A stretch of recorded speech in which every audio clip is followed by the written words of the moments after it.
افسران و سربازان، به شما یک جان تشکر و مینتداری خود را بیان میکنم.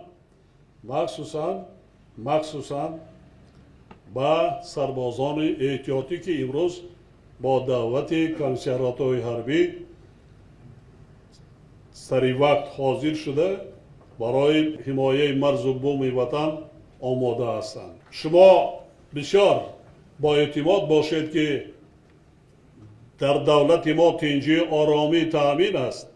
تنها به خاطر احتیاط کردن، آماده بودن، باز هم مستحکم کردن امنیت دولت، تنجی آرامی دولت، مردم تاجیکستان، مرز و بوم اجدادی خود ما باید همه وقت آماده باشیم، احتیاط کنیم، زیرک باشیم، در غفلت نمانیم.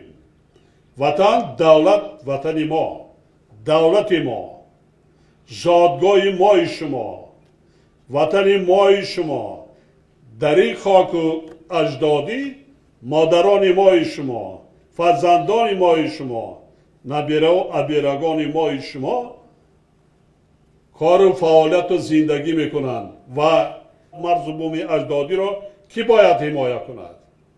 خود ما، فرزندان این وطن. ما با یگان دولت و با یگان ملت یگان غرض سیاسی نداریم. ما بر ضد یگان دولت جنگ اعلان نکردیم و کردنی هم نیستیم.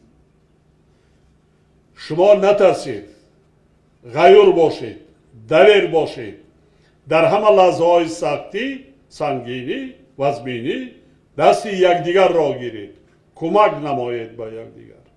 در این شب روزهایی که در کشور همسایه ما جمهوری اسلامی افغانستان بسیار وضعیت مرکب است، مخصوصا در سرحدات با تاجیکستان، ما از هر لحاظ باید آماده باشیم.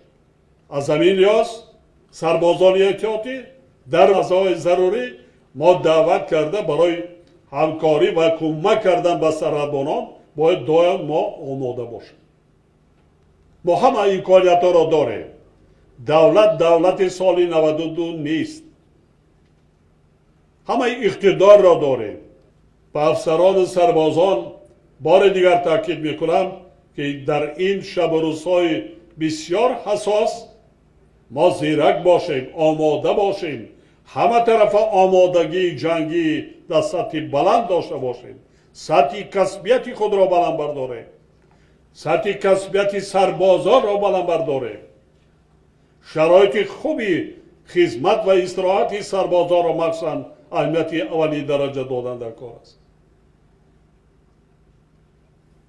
غمخواری در حق آنها ظاهر کردن در کار است.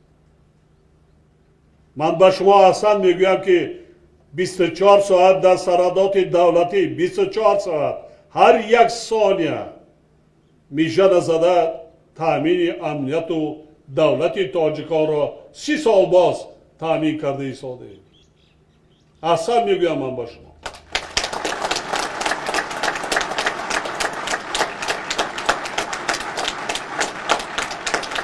در همه لحظه های وزمی و دشوار دانید که رهبر دولت پرزیدنت شما در پهلوی شما است.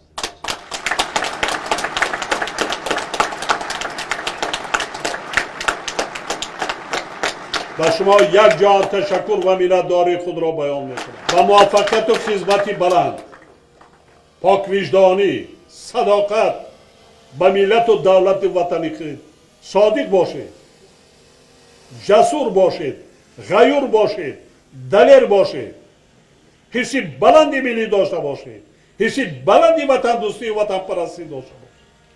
امسال برای تاجیکستان سال مخصوص است. ما اکنون 30 ساله شدیم همچون کشور صاحب استقلال.